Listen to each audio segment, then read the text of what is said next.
بسم اللہ الرحمن الرحیم۔ السلام علیکم۔ یہ عربی گرامر کے سلسلے کا پہلا لیکچر ہے۔ عربی حروف جس طرح ہر ایک زبان کے الفابیٹ ہوتے ہیں، حروف تہجی ہوتے ہیں، اسی طرح عربی زبان کے بھی حروف تہجی ہیں، اور ان کی کل تعداد جو ہے وہ 29 ہے۔ اگر ہم الف اور حمزہ جو ہے اگر ہم الف اور حمزہ کو ایک حرف شمار کریں، الف اور حمزہ کو، تو اس لحاظ سے عربی حروف تہجی کی تعداد جو ہے وہ 28 ہوگی۔ عربی کا یہ قاعدہ ہے، اصول ہے کہ اگر الف کے اوپر زبر زیر پیش ہو تو اس کو پھر الف نہیں شمار کرتے بلکہ وہ حمزہ ہوتا ہے۔ تو اس لحاظ سے اگر ہم ان دونوں کو ایک شمار کریں تو پھر 28 حروف ہوں گے، اور اگر ان کو ہم الگ الگ حرف شمار کریں تو پھر کل حروف کی تعداد جو ہے وہ 29 ہوگی۔ اب ان کو پڑھنے کا طریقہ تھوڑا سا اردو اور عربی میں مختلف ہے۔ اردو میں ہم بے پڑھتے ہیں اور عربی میں ہم جو ہے وہ با پڑھتے ہیں، اور اسی طرح اردو میں تے پڑھتے ہیں اور عربی میں اس کو تا پڑھا جاتا ہے۔ اور ان کا جو فرق ہے، یہ کل تقریباً 12 حروف بنتے ہیں جو تھوڑا سا اردو اور عربی میں مختلف پڑھے جاتے ہیں۔ یہ آپ کے سامنے سیدھے ہاتھ پہ لکھے ہوئے ہیں، اور اردو میں ادائیگی کا طریقہ یہ کے ساتھ ہے، اور عربی میں ادائیگی کا طریقہ الف کے ساتھ ہے۔ یعنی اردو میں بے اور عربی میں با، اردو میں تے اور عربی میں تا۔ تو اسی طرح یہ عربی میں با تا سا ہا خا را زا طا ظا فا ہا یا۔ ان 12 کے علاوہ جو ہیں ان کا اردو میں اور عربی میں پڑھنے کا طریقہ ایک جیسا ہی ہے، جیسے سین ہے، شین ہے، صاد ضاد ہے، طا ہے، صاد ہے، ضاد ہے۔ تو اس طرح یہ کچھ 12 کے علاوہ جو حروف ہیں وہ تقریباً عربی اور اردو میں ایک جیسے پڑھے جاتے ہیں۔ اب آ جاتے ہیں زبر زیر پیش کی طرف۔ یہ عربی میں اس کو حرکات کہتے ہیں، چونکہ یہ زبان کی حرکت سے ادا ہوتی ہیں زبر زیر اور پیش۔ چونکہ یہ زبان کی حرکت سے ادا ہوتے ہیں تو اس وجہ سے ان کو جو ہے وہ ہم زبر زیر پیش کو حرکات کہتے ہیں۔ اب یہ جو حرکات ہیں جن کو ہم زبر کہتے ہیں تو عربی میں اس کو فتحہ کہا جاتا ہے، اردو میں زبر کہیں گے۔ زبر اوپر والی چیز کو جو ہے وہ کہا جاتا ہے۔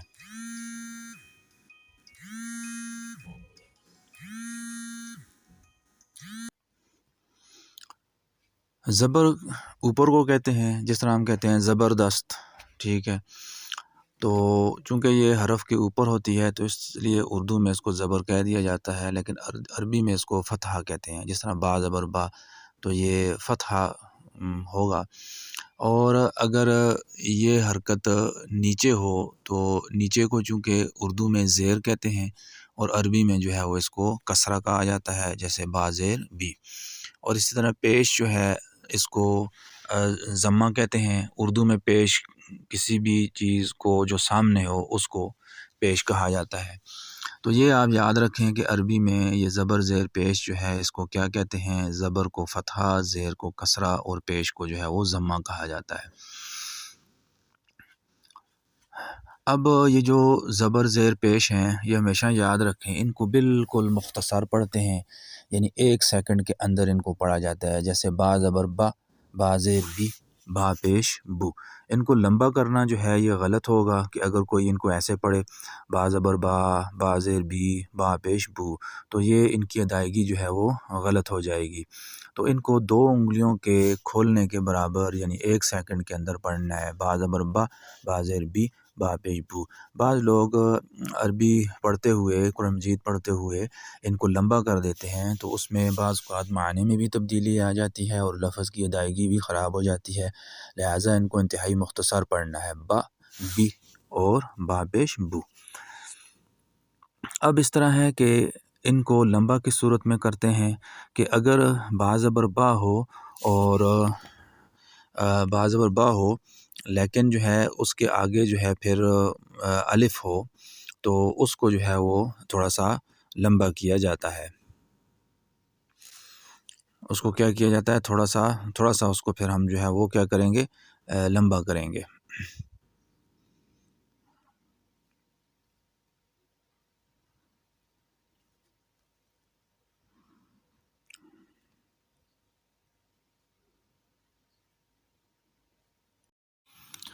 اب اگر زبر کے بعد الف ہو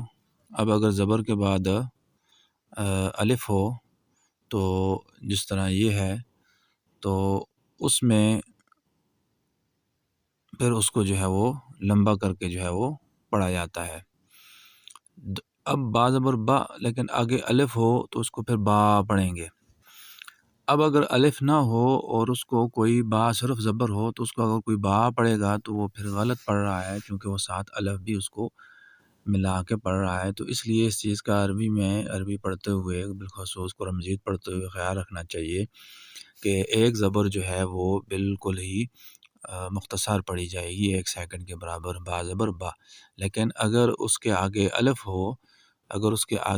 ہو تو پھر جو ہے وہ اس کو تھوڑا سا جو ہے وہ لمبا کریں گے با زبر با اور با الف ہو تو با 2 زبر کے برابر پڑھیں گے. اسی طرح جو زیر ہوتی ہے با زیر بی یہ جو زیر ہے تو یہ اگر اس کے بعد یہ یا ہو تو اس زیر کو پھر ایک اور زبر کے برابر جو ہے وہ لمبا کیا جاتا ہے. ویسے پڑھیں گے با زیر بی لیکن اگر اس کے آگے یا ہو تو اس کو پڑھیں گے با یا زیر بی تو یہ لمبا ہوگا با زیر بی لیکن با یا زیر بی. لیکن اگر با زیر بی کو تھوڑا کوئی لمبا کر دے با زیر پہ ہو بی اس طرح پڑھ دے گا تو گویا کہ اس نے با یا زیر بی پڑھا ہے. تو اسی طرح یہ جو پیش ہے با پیش بو تو اس کے آگے اگر واو ہو تو یہ 1-2 پیش کے برابر پڑھی جائے گی جیسے با واو پیش بو 2 پیش کے برابر پڑھی جائے گی. تو اس چیز کا خیال رکھنا چاہیے. بعض لوگ عربی پڑھتے ہوئے ناظرہ پڑھتے ہوئے قرآن مجید پڑھتے ہوئے جو سنگل زبر ہے اس کو لمبا کرتے ہیں. تو اگر سنگل زبر کو اگر آپ لمبا کریں گے تو اس کا مطلب ہے کہ وہ آپ نے الف ملا دیا ہے ساتھ وہ با ہو جائے گا اس کو با پڑھنا ہے. اور اسی طرح زیر جو ہے اس کو اگر تھوڑا سا لمبا کریں گے تو آپ نے اس کے ساتھ یا ملا دیا ہے تو یہ با زیر بی ہو جائے گا. اور اسی طرح پیش کو بو پڑھنا ہے اور با واو پیش بو. اس کا آگے بھی ہم ذکر کرتے رہیں گے تو اس چیز کا جو ہے وہ آپ نے خیال رکھنا ہے.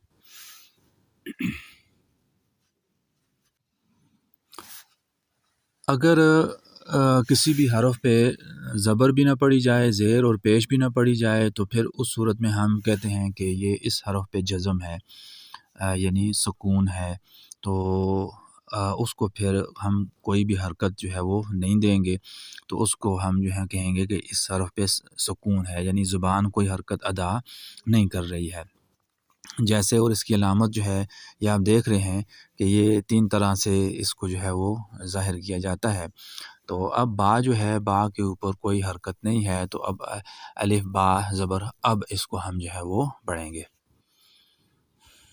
تو یہ کچھ بنیادی چیزیں تھیں عربی حروف تہجی کے حساب سے. یہ آپ نے چونکہ آپ بی ایس کے اسٹوڈنٹس ہیں تو آپ نے ان چیزوں کا خیال رکھنا ہے زبر زیر پیش کا اور حروف تہجی جو ہے یہ پڑھنے کا.